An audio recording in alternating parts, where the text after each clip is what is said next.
a very big privilege to stand before you today. 30 years ago in March, ICS began, and our company was started in Atlanta, Georgia. I'm happy to say that we have the same attorney and his wife. They will be here. Our same CPA in Atlanta will be here.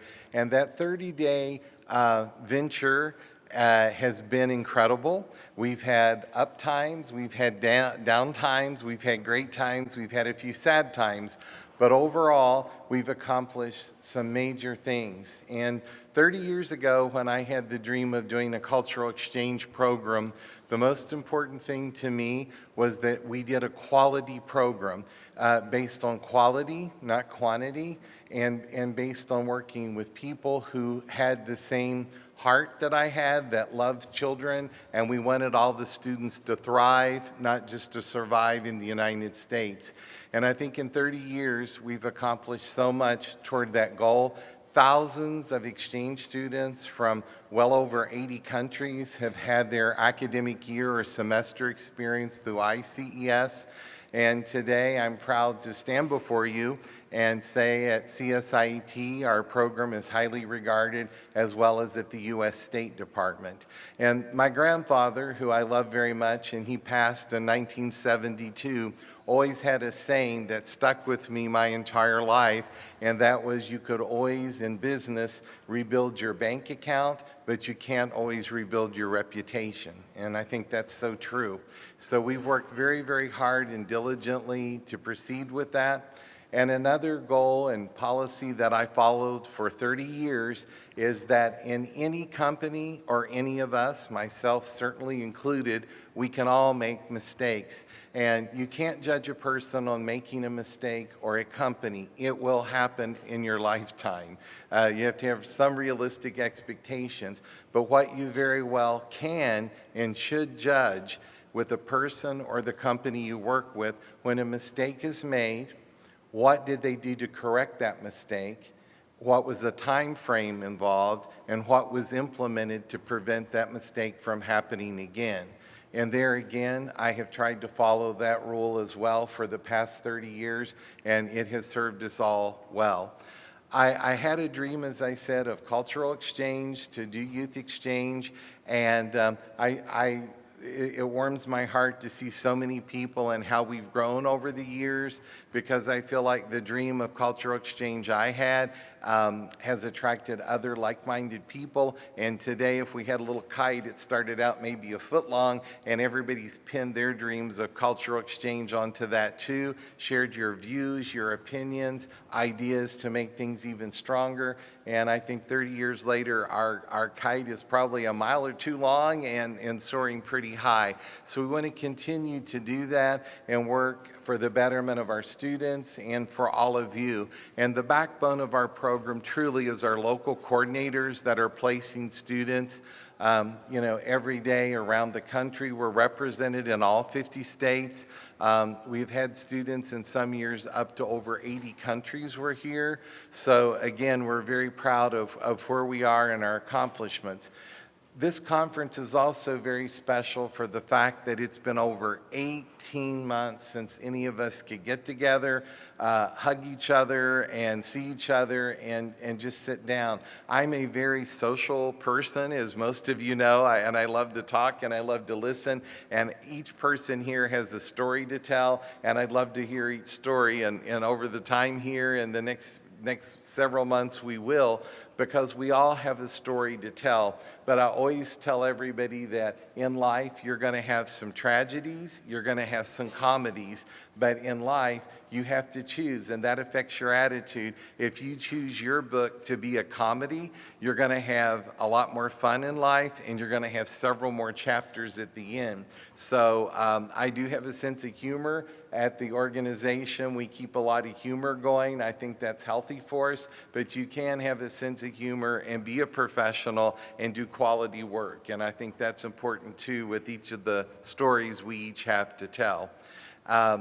So many times it's how we view things, how we look at things. It's, as they say, 10% what happens and 90% how we look at it and deal with that situation and try to keep it as positive as possible. I did want to acknowledge a few folks this morning starting out. From our executive board, I am here, and Jim Chris is here. Jim, could you stand up if you're in the room? Okay, Jim's back there. Trina Jones from Texas is also on our board due to a flight issue. She was not able to make it in this morning from the executive board, but we appreciate their efforts to be here and Jim being here. And then I'd like to ask all of the full-time staff of ICS throughout the country, if you could just stand up and we'll try to have everybody maybe just quickly say your title and where you're from. If we could do that, we could start with Carrie, if that's okay. I'm Carrie Owens, National Training Director, and I live in Oregon.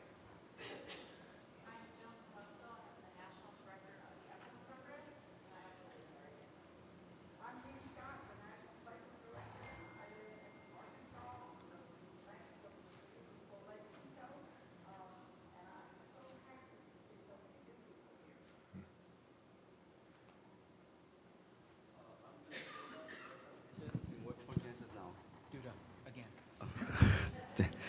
I'm Duda Silva, Director of Admissions, and I work from Kansas City right now.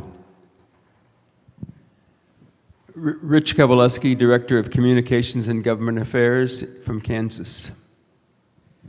I'm Paulo Yoshida. I work in Fort Lauderdale, Florida. And I work as a admissions coordinator. Sorry. I'm Jocelyn Espinoza, and I do admin. I'm an admin assistant. I'm Kaylin Willie. I'm the background check coordinator, and I work in West Virginia.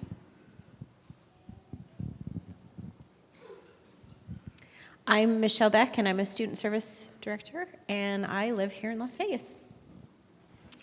I'm Cheryl Crowther. I'm also a student services director, and I live here in Las Vegas. Rosanna Pahin, I live in Florida, and I'm working in the financial department, doing 1099s and insurance claims also. I'm Simon Vossler, Director of Business Development, and we live here in Las Vegas. Hi, I'm Pat Bailly, and I'm National Director of Programs that don't exist yet. No, they're new designations that we hope to start possibly in the fall. It would be internships and professional training. And I live in Georgia. Good morning, Kelly Clark. I'm from North Carolina, and I am the Development Director in Recruitment and Development. Good morning, everyone. I'm Rose McDonough. I'm the National Placement Administrator. I work with Judy Scott, and I live and work in Charleston, West Virginia. Good morning, everybody. My name is Jared Wilson, and I'm the Director of Recruitment in Recruitment and Development with Kelly, and I'm here in Las Vegas. I'm Hannah Watts. I live here in Las Vegas, and I work with the F1 program. Scott Johnson. I live in Las Vegas, and I'm in the marketing department.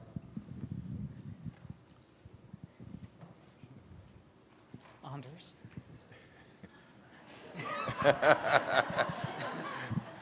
And we always have those behind-the-scenes people. And I'm Anders Johnson. I work in marketing, living in California. I'm just unpacking right here.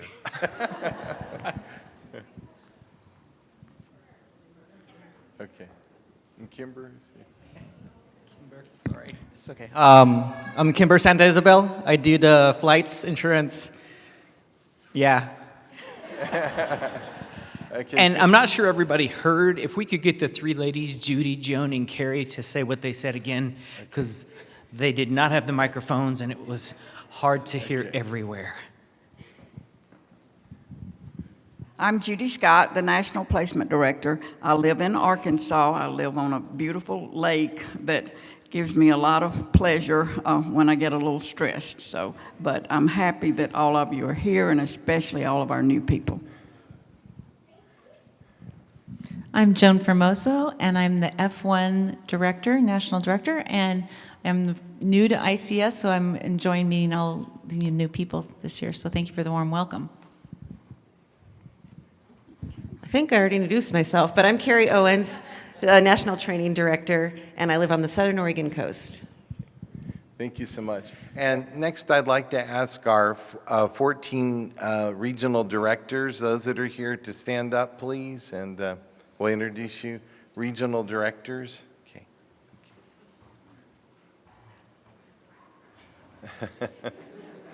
Brad's going to burn a few calories this morning. He's going to have his steps in. Good morning. I'm Kim Shreve. I'm the regional director in Ohio, and I have West Virginia, Kentucky, Delaware, Maryland, and Virginia. Good morning. I'm Joanne Rutenberg, and I'm out of Boston, Massachusetts. I manage New England, New Jersey, and New York. Good morning. I'm Miranda Hambrick. I live in Alabama. I have North Carolina, South Carolina, Georgia, Alabama, and Tennessee. Hi, I'm Christy Prater, and I'm in charge of the great state of California.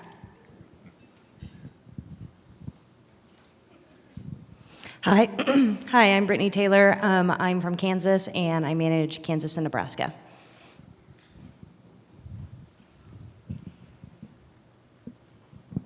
Hi, I'm Molly Kadari. I live in Arizona, and I'm over Arizona, New Mexico, West Texas, Utah, and Nevada.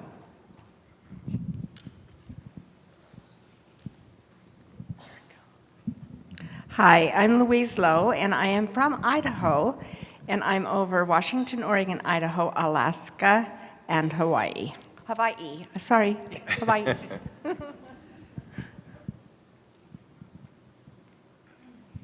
I'm Christy Duncan. I'm out of Evanston, Wyoming, and I cover Wyoming, North Dakota, South Dakota, and Montana, and then a little bit into Utah because we're right on the border of it.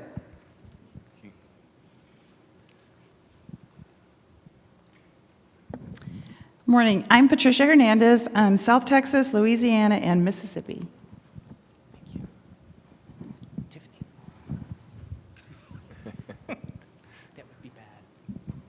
Good morning. I'm Tiffany Adams. I'm from the Hoosier State of Indiana, and I'm in Indiana.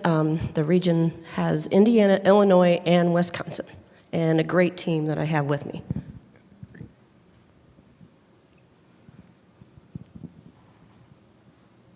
Good morning. I'm Andrea Lundeen, and I'm over Michigan, Pennsylvania, and Minnesota, and I live in Michigan, and I'm so happy all my awesome team is here and sitting by me.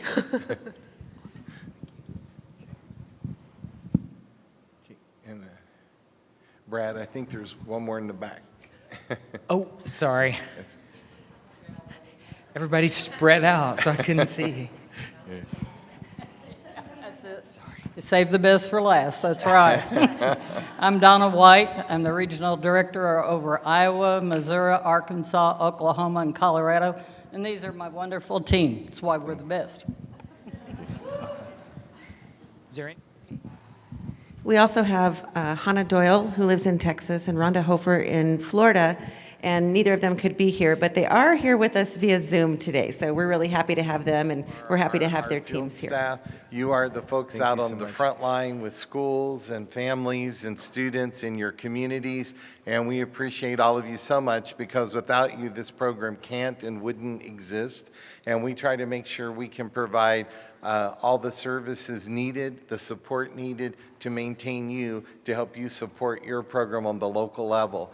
And I do want to make a commitment today that before everyone leaves on Friday night or Saturday morning, if there's something unanswered, if there's still a question, a concern you have, please see me, see Carrie, see Judy, Kelly, some of our staff. We want to make sure everyone leaves 100% prepared to go back out into the field and with no questions or concerns.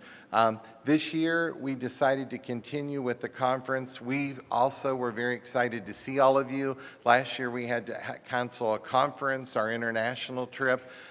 This year, the conference was scheduled, and I feel bad for Gail. It was scheduled last spring, then this April, and now it finally takes place in June. And I did want to recognize Gail, and I know she's in and out with a lot of responsibilities for the conference, but I really want to appreciate all that Gail did for all of us setting this up, and also Carrie's input as our National Training Director for the materials. But let's give both of them a big hand.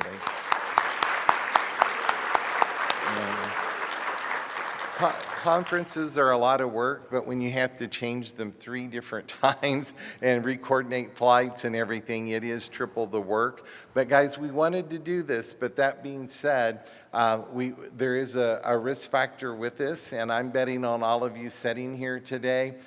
We've never taken a week off in peak placement season to get together. So this June we are. It's not April, it's now June. And by the time most of us return home and get back to our daily activities, we have 2 months to go, the months of July and August. So we are expecting a fairly challenging placement season this year, but we do count on each one of you to help us through that. We are offering and will give you unlimited support here, but we need everybody in the field support. We also will have sessions that will help you, and we need to hear back and feedback what we need in different communities. Some communities are more schools. Some communities are more host families. So we're going to work through all of that and do the best we can to support everyone, because we do have a large number of students this year. We weren't expecting the numbers we have. I don't know if all of you know this or not, but last year ICS was the largest J1 exchange program in the country. That was a title I never thought to have for us, but we placed around 1,200 students, and actually 600 did get to come into the country. I think the next numbers were in the 400s. So we were the largest J1 program last year, but we did have several hundred students transfer to this year, along with just students really wanting to come this year, and there was some miscommunication in our sales department as well, but we've narrowed it down. We have a group coming, and we're hoping to provide a wonderful opportunity for all the students that remain. And I know so many of the regions are at 50% and several above, and some have a few challenges to try to get to that 50% mark as soon as possible. So we're here to help support you, and we hope when you leave, you'll be encouraged with a lot of enthusiasm. And we also have another special incentive we'll be announcing Friday afternoon to support and help our field network get through the summer. And I hope when the fall comes that we can all hold our head up high, as we've done for 30 years, and move into the future positively and focus on quality programs and international education and youth exchange. Again, I just want to say I'm so happy to be here. This was a lifelong dream that started 30 years ago, and I couldn't be happier with where all of us are today. And the program has grown thanks to each and every one of you here. And I know we have a lot of people here that have been with us from the beginning. We have a lot of people here over 20 years and a lot of people here over 10. So we appreciate everyone, whether it's your first time at conference or you're getting close to your 30th conference. We appreciate so much everybody that's here. So we hope to have a wonderful day, and tomorrow night will be a celebration of our 30th anniversary.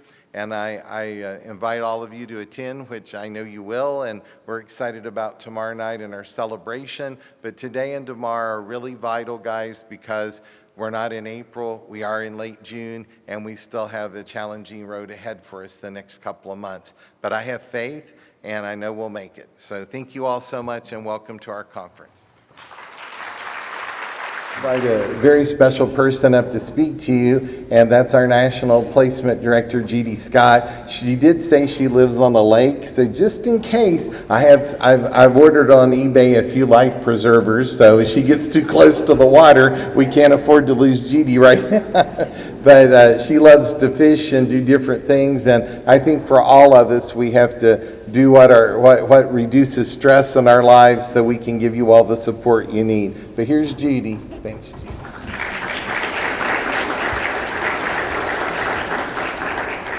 This podium's almost as tall as I am. Let me try to bring it down.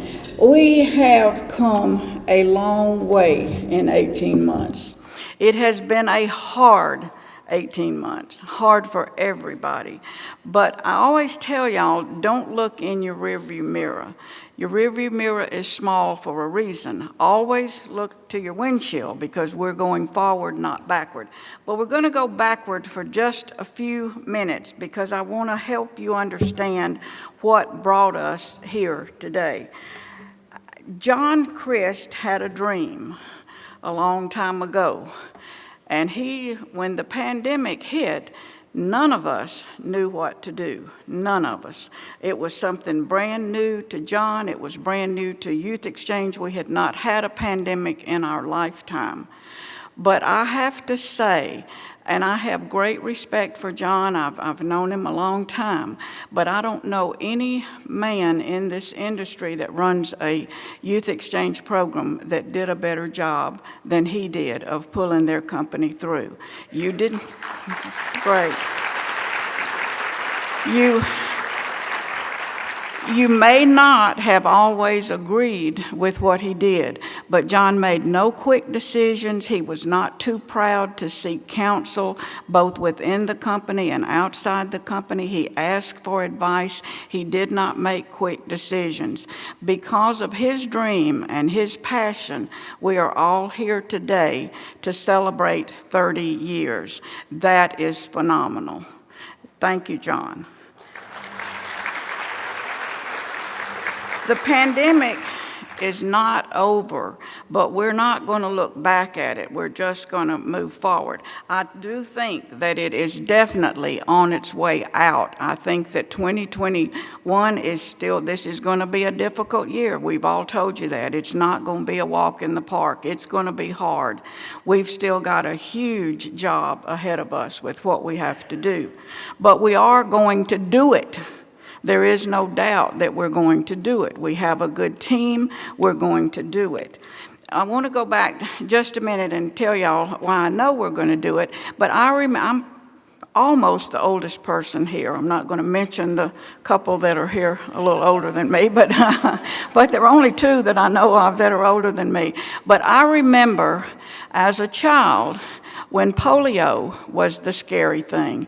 I remember how children couldn't go to swimming pools. Our parents were terrified. You couldn't play in the park. You couldn't have friends over. The swimming was the thing that bothered me the most, but I very well remember not being able to go swimming. I don't know how long a time span. I didn't look it up. It's not important right now, but I don't know what the time span was in getting a vaccine for polio, but I do remember getting my vaccine. They lined all the school children up at schools. I remember the white tablecloths on the tables. I remember the boxes of sugar cubes, the nurses in their white uniforms, and back then they even wore the little caps. That's how old I am. But they were there. We lined up. You would go up to the nurse. She would take out a sugar cube. They put 3 drops of the vaccine on the sugar cube, and you popped it in your mouth and you were vaccinated. I don't know how long it took before. I know we had to do it 2 more times. I don't remember the time span, but what I do remember is how I felt when my mother explained to me what we had done. I was so excited because I thought, boy, I can get out of the house again. I can have company. I can go swimming. That's kind of the same way I felt when I was vaccinated for COVID. And when I got my second one and I got that high five and congratulations, I felt so free again. I felt like, man, we are on the right track now. And I still feel that way. I feel like we have probably, I don't know the latest figure, but probably 70% of the country is vaccinated. That has to help. It has to help everybody. Everybody has their own feelings about the vaccine. That's fine. I'm not judging anybody. But I think the more people who get vaccinated, the fewer cases we're going to have. So I feel like 2022 is going to be our best year. 2021 is going to be a hard year, but we got to get through that before we can get to 2022. So just keep in mind that the pandemic is going away. It is on its way out. We will get back to normal. We've gotten back to normal after every other thing we've had. This is America, and it will take more than COVID to bring us down. So keep on going, keep positive, and keep everything in a positive light. We're a long way from being out of the woods. We still have at least 600 that's minimum. John's going to probably say we got more than that. We've got 900 placements, but I'm going to say 600 to 700 to go. The only way we're going to be able to do that is because of you. The people sitting in this room who have made the effort to be here, and I know it's fun. I know it's fun. You come to Las Vegas, you have good food, you have good friends, old friends, new friends, and you have good things to do. But we have a big job. We are taking a chance, like John said, doing this in June instead of in April or earlier. So while we're having fun, and I want you to have fun, but I don't want you to lose sight of the job that we have to do. It is a big job, and we are depending on you. I can't do it for you.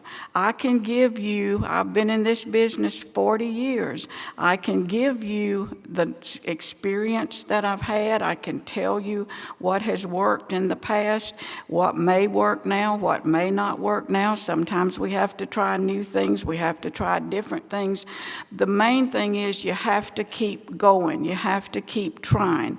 You cannot be knocked down. While we're here and we're having fun and everything's great and we think, oh man, I'm going to go back home and I'm going to keep this mood I'm in and it's all going to be good. But guys, it's not. Monday's coming. All of you know what Mondays are in your offices, and Monday's coming. No matter how much fun you have here, no matter what you do, Monday's coming. You're going to get that call from the school saying, well, I'm sorry, but our board met and we're not going to take your kids. You're going to get that host family that calls and says, I'm sorry, but we've talked about this and we've changed our mind. We're going to wait till next year.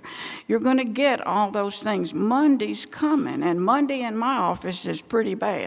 I don't know about yours, and sometimes Monday lasts 2 or 3 days. It doesn't end after just one day. It lasts a long time.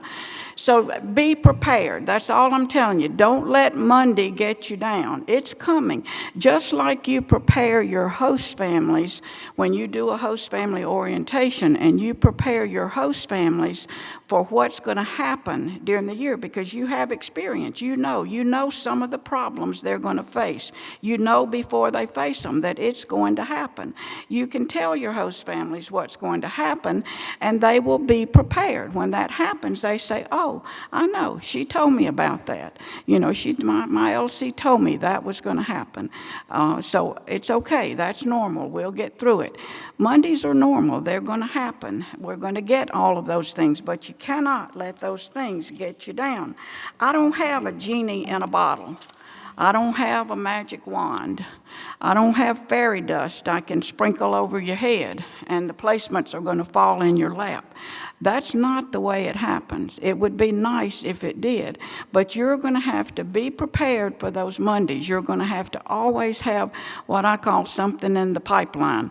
You're always going to have another plan. Last year, John and I would say, we always say, and about this time of year, a CEO and a placement director have a lot of conversations, and you have to do this to kind of relieve some of the pressure you're under at the time, but you always have a lot of conversations about the next year. While you're working so hard on this year, you're thinking about the next year, because always you're planning on the next year being better. Last year, when the pandemic was so bad, John and I, we went through Plan A, we went through Plan B, we went through Plan C, we went all the way to Z, because we didn't know. We didn't know. But I really believe that for the most part, John made all the right decisions. If he hadn't, we wouldn't be here. So if we've done that, if we've come through all of that and still come out with more students in this country than any other organization, we had to have done something right. We're still doing things right. But what it's going to take now, and I have a lot of silly sayings that y'all know, but it's going to take boots on the ground. Y'all got to be out there. You got to be grassroots. You got to be talking to people. We've got a good marketing team. They're doing a great job. We've got some things that I think will pay off even more for us in the future. We've got all the materials, the resources you could use. We're all willing to help you. Everybody, every national staff member that you saw stand up is willing to help you, to give you advice, to help you in any way they can. But you have to do it. We can't do it for you. It's up to you. And I want you to take that away from this conference. It's up to me. If it's going to be, it's up to me. That's what I want you to say always, no matter what's happening. And I feel sometimes people say, why do you work so hard? Why do you work such long hours? Well, I'm going to just be honest with you. I think I can do the job. I think I can do it. So that's why I work long hours. I can't go out and make all the placements for you, but I can prepare. I can be there for you. You don't always like what I tell you, and that's okay. Whether you like it or not, I think you respect it, and that means a lot to me. So I can't always tell you what you want to hear. I'm going to tell you the truth. And I'm telling you, the next 2 months are going to be hard. You've got to put in some time. You've got to put in some Saturday time, some after hours time that you might want to be doing something else. But if we're going to accomplish this, you're going to have to do it. It's up to you. And think about those children. I know people think I talk about numbers all the time, and I do. But numbers to me are kids. They're kids. Every number represents a student. When I say we've got to have 100, that means we've got to have homes for 100 students. I don't care about the number. It's the kids that we all care about. We wouldn't be in this business if we weren't. It's their dreams that we want to come true for them. Some of them won't get another chance. This will be their last chance. And that breaks my heart to think that if we don't find a family in a school, then they won't get to come.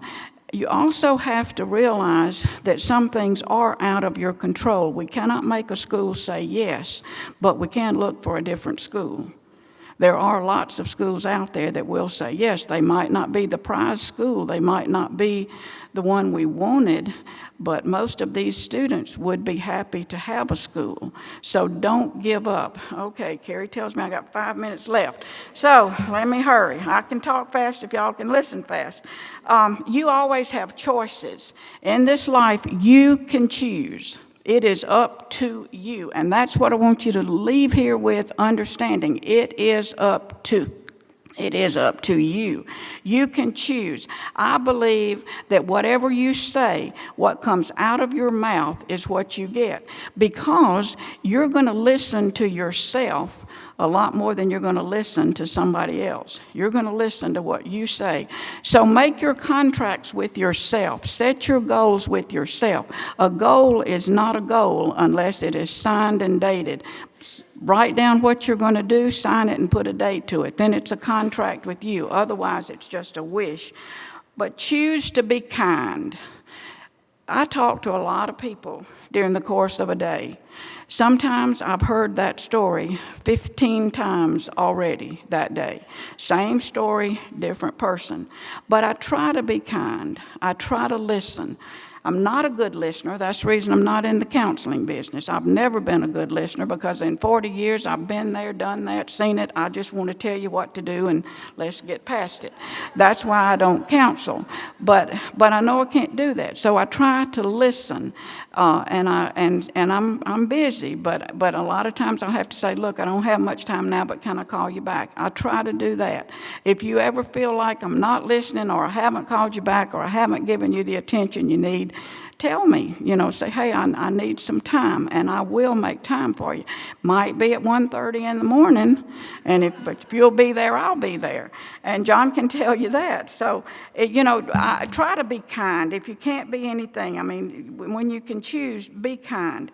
Be positive. That's the main thing. Your attitude determines your altitude. So be kind. I won't go through all of these, but choose to help people. If you can, then help them. If you can, even if you say, I hate to hear somebody say, that's not my job. It is my job to help any one of you do anything you need to do. Now, my help might be to advise you to go to somebody else that knows more about it than I do, or that could help give you better help than me, but my job is to help you. And there again, if you feel like I'm not doing that, let me know. Choose the right thing. Sometimes the right thing is not the thing you want to do, but choose the right thing always, and you can't go wrong with that. Choose to be understanding, choose to be respectful to other people, and choose to be happy. You can choose anything, so choose the good things. Oh, I probably don't have much time. I want to tell you one more thing. I talk to y'all a lot about, but some of you are so new you haven't heard it. I'm going to just do this real quick. Water gets hot at 211 degrees, but it boils at 212 degrees. When it boils, it makes steam. Steam can run a locomotive. So keep your train on track. Get that water up 1 more degree to 212. Make 1 more phone call. Do 1 more thing. Call 1 more school. Get your temperature up to 212. Go to 12. Keep your train on track. Let's get this done. We need 300 placements in the month of July, and I'm counting on you all to do that. Thank you.